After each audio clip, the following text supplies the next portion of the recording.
The 6L90 though, guys, runs even a larger output. So be careful. We can support the 6L90, but it doesn't run even a larger output, which is crazy. So getting back to the shift pattern, everything is exactly the same as your stock JK when our conversion is done. Two-wheel drive high is in the front, four-wheel drive high behind that, neutral, and then four-wheel drive low all the way to the back. It works exactly the same as before. Make sure you're rolling at a couple of miles an hour. It is somewhat of an art to get these transfer cases in and out of gear, but do not just come to a stop and start yanking on that lever, because you're gonna pop the little button off the transfer case lever at the bottom, and then you're not gonna go anywhere, or you're gonna be stuck in four low or whatever. So there is kits that are offered to change that to a proper metal bushing and bracket, but if you do it right, the stock setup works good. I do suggest you buy a couple of extra buttons. Chrysler does sell them now, and you can keep them in your glove box. When they get old from the heat, etc., they tend to crumble and then they pop off the lever. In a stock JK, here's what you got. You got two-wheel drive high, which we all know is what you drive around in 90% of the time. When you go off-road, if you're running at higher speeds, you're not climbing steep mountains, you're going to be in four-wheel drive high. So all four wheels are going to be driving, and that also applies on the highway if you're running through snow or slush or slippery conditions. If you have open differentials like a stock JK, that's almost like all-wheel drive, and the computer will use brake-assisted steering, BAS, and other ESP modes to keep you going straight down the road. Now you come back one more and you're in neutral. A lot of guys use that for a tow mode, but you got to be careful on some transfer cases, because if they don't have that rear oil pump to lubricate the transfer case, then you're going to have a problem. So we're going to go into four-wheel drive low now all the way back, and you all know what that's for. Climbing hills, going down hills, running Moab trails, where you need maximum traction and you need torque multiplication so that your big heavy Jeep can be pushed efficiently by the engine. If you run technical trails on the high range, you're always going to be stomping on the brake, or you're going to be lugging it going up hills. It's not an ideal situation. So four-wheel drive low is going to give you that low ratio that you need to do what you got to do off-road. Now, if there were a problem with the 241J, which there really isn't for most people, it's the lack of options. When you put it in 4 high or 4 low, both differentials are locked together now by the transfer case. You cannot disconnect the front axle from the rear axle. So you don't have a two-wheel drive low. Let's say you want to lock the rear axle, but you need the low ratio because you're going up a really steep trail and it's a switchback trail. Like a lot of the trails they have in Arizona. You're going left and right at a low speed. Well, you put it in 4 low and it locks the front axle and the rear axle together. What that does is it makes your steering a lot harder, because now you have to fight the center diff because it's locked those axles together. And that's going to lead us into the Atlas.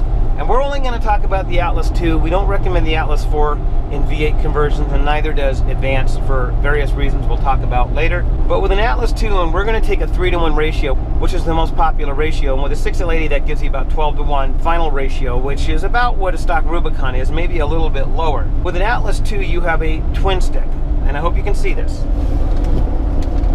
You will notice that the left lever says F for front axle, high, neutral, and low, and the right stick says R for rear axle, high, neutral, and low.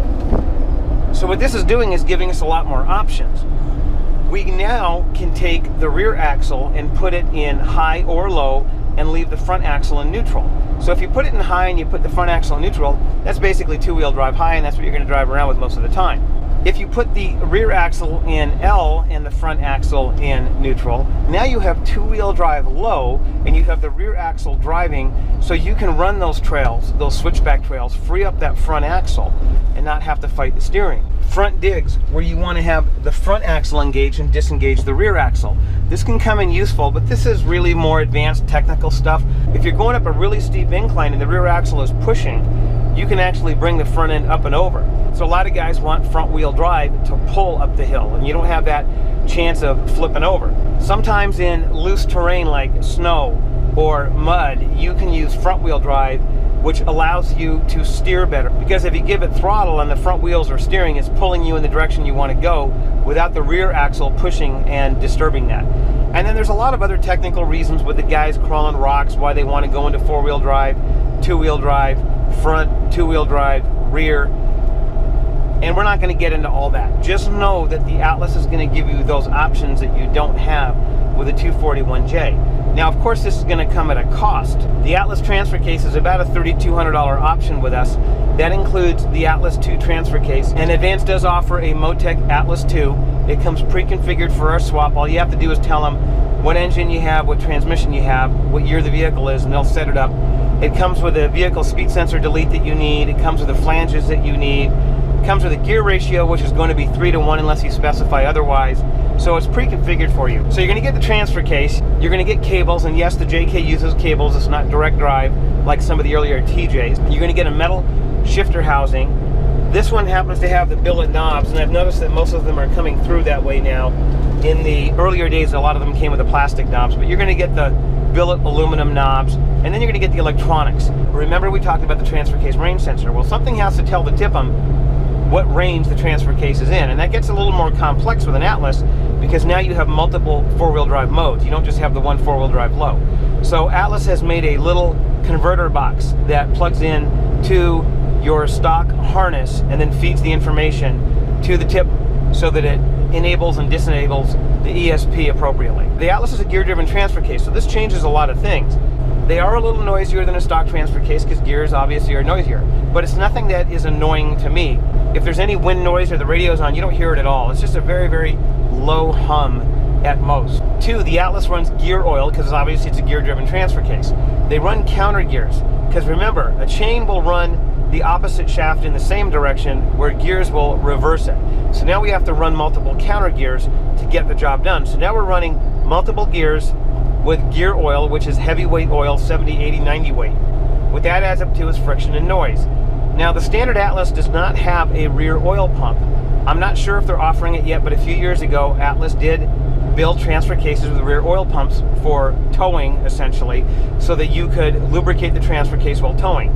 Now, I'm not going to tell you what to do with an Atlas on towing. You should direct your questions to Steve Roberts at Advance. You can tow for so long, and then you got to get out and start it up and do stuff to tow with it safely. If you have an Atlas with a rear oil pump, that changes, and please contact Advance for details on that. When Atlases were developed many, many years ago, we were basically running TJs and LJs and CJs with 4 cylinders and 6 cylinders with under 200 horsepower. Now we're running 7,000-pound JKs with 500 horsepower. The JK does not run unlocking hubs in the front. What that means is that transfer case is always spinning as you're going down the road. If you have an aftermarket axle and you disconnect your hubs, that's great because it stops that front axle and it stops the transfer case from spinning all the time. So this is not a defect. This is just something you need to be aware of. If you are running an Atlas with all the counter gears and heavyweight oil and you are running at high speed, let's say 80 miles an hour in windy interstate roads like up in Colorado, you don't have unlocking hubs. When you go around these sweeping turns, it's really spinning that transfer case up because remember, the front and rear axles are connected together through this center diff. Why Jeep chose not to go with unlocking hubs, I don't know. The JL did go to that new setup like the old setup in the old YJs where they have an axle disconnect on the front passenger side, and that does help a lot. But the JKs don't. The JKs are basically full-time drive locked by the center diff. So you're going around your 80-mile-an-hour turn in your 7,000-pound JK with your 500 horsepower engine, and the Atlas is spinning up like a whirling dervish. And in general, that's not going to be a problem because Advance has spent a lot of time keeping the heat to a minimum, setting their tolerances where they need to be. But let's say you put full skids on it. You don't wrap your exhaust pipes. So all this heat is radiated into that cavity between the skid plates of the body. And I've seen that area get so hot that seals just melt and drip out, and then all the oil comes out. And the next thing you know, your transfer case locks up. So this is a consideration. It's only common sense. Keep air flowing. If you're going to run an Atlas and you don't have unlocking hubs, keep the air flowing through there. Or if you just drive normal like most guys, you're not going to have a problem at all.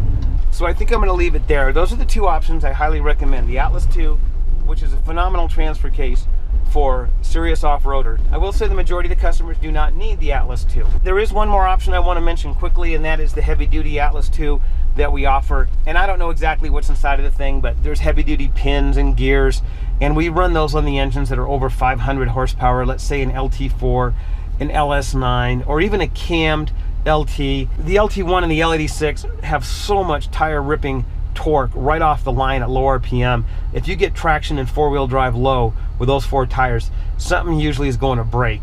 And you should not be driving like that, obviously, but if you want to do burnouts and show off to your friends, then you should get the heavy duty Atlas 2. They can hold up to over 500 horsepower. So we're going to take this JK on a trail, and we will be back with a lot of test drives, guys.